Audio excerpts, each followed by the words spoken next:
এইভাবে থাকবো? তিস্তা বলে, দাদাই জানে আমি এখনো স্কুলে পড়ি। ভিক্টর বলে, আমি অনেক টাকা রোজগার করব, তারপরে তোমাকে নিয়ে যাব, আর তুমি তোমার দাদাইকে বলবে তুমি হোস্টেলে চলে গেছো। তিস্তা ভিক্টরকে বলে, টাকা রোজগার করার জন্য তুমি অন্য কোনো রাস্তায় যাবে না তো? ভিক্টর বলে, আমি সৎ পথেই টাকা রোজগার করব। দীপা তারপরে ঘোমটা পরে সেনগুপ্ত বাড়িতে ঢোকে। এইদিকে জয় আর উর্মিও ঢোকে। তখনই সূর্য জয়কে জিজ্ঞেস করে, এই ছেলেটা কে? তখন জয় বলে, আমরা একসঙ্গে গ্রুপ স্টাডি করব।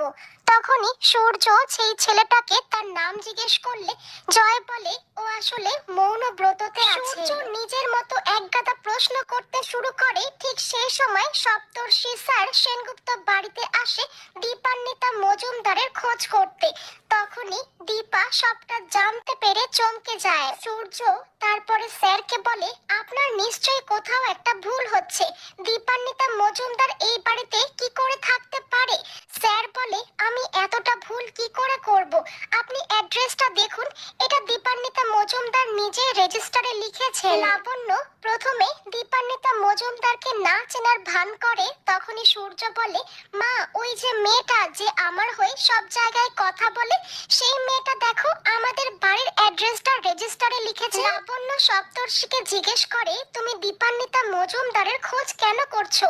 তখনই সপ্তর্ষি বলে, উনি আসলে অ্যানাটমি স্যারের ক্লাসটা করেননি, সেই জন্য স্যার ওনার উপরে রাগ করে ওনাকে সাসপেন্ড করতে চাইছেন। সূর্য বলে, সাসপেন্ড তো করবে, কখনোই আমি মেয়েটাকে পড়াশোনা করতে দেখিনি। কখনো আমার সঙ্গে ধাক্কা খাচ্ছে, কখনো প্রিন্সিপাল রুমে গিয়ে আমার হয়ে লড়াই করছে। বলে, সবসময় পড়াশোনা করে না পড়াশোনা করে না এরকম কেন করতে থাকেন বলুন তো? এটা শুনে সূর্য বলে, তোমার কিসের আপত্তি? তখনই প্রবীর বলে, তুই আসলে একটা মেয়ের জন্য এই কথাগুলো বলছিস? বাইরে এসে লাবণ্য সপ্তর্ষিকে বোঝায় যে দীপা আমাদের অফিসের একজন কর্মচারী, সে যাতে সূর্যকে দেখে রাখতে পারে সেই জন্যই আমরা কলেজে ওকে পড়াশোনা করতে পাঠিয়েছি। দেখবেন যাতে ওর পড়াশোনাটা বন্ধ না হয়ে যায়। তখন সপ্তর্ষি বলে, স্যারের কাছে ওনাকে একটু ক্ষমা চাইতে হবে। একটু পরে দীপার ঘুমটা খুলে যায় আর সপ্তর্ষি স্যার দেখতে পারে দীপা তো এই বাড়িতে সত্যি সত্যি থাকে। দীপা বলে, আসলে ডাক্তার বাবু আমাকে চিনতে পারছেন না, সেই জন্য আমি আউট হাউসে থাকি। তখনই সপ্তর্ষি বলে, আমার যে এত বড় বাড়িটা ফাঁকা পড়ে আছে, সেইটা থাকতে আপনি আউট হাউসে কেন থাকেন? লাবণ্য ব্যাপারটাকে ম্যানেজ করতে স্যারকে বলে, কালকে দীপা ক্ষমা চেয়ে নেবে, আপনি শুধু একটু সামলে নেবেন। তারপরে সপ্তর্ষি স্যার সেখান থেকে চলে যায়।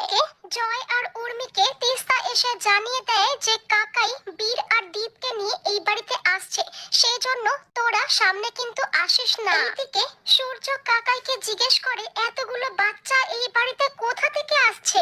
তখনই কাকাই বলে, পালক ওদেরকে অ্যাডপ্ট করেছে, কিন্তু পালককে ডক্টর দেখানোর জন্য একটু বিদেশে যেতে হয়েছে, সেই জন্য সেই টাইমটা ওরা এই বাড়িতে থাকবে। সূর্য বলে, এতগুলো বাচ্চা একটাই বাড়িতে থাকলে আমি পড়াশোনাতে কনসেন্ট্রেট কি করে করব?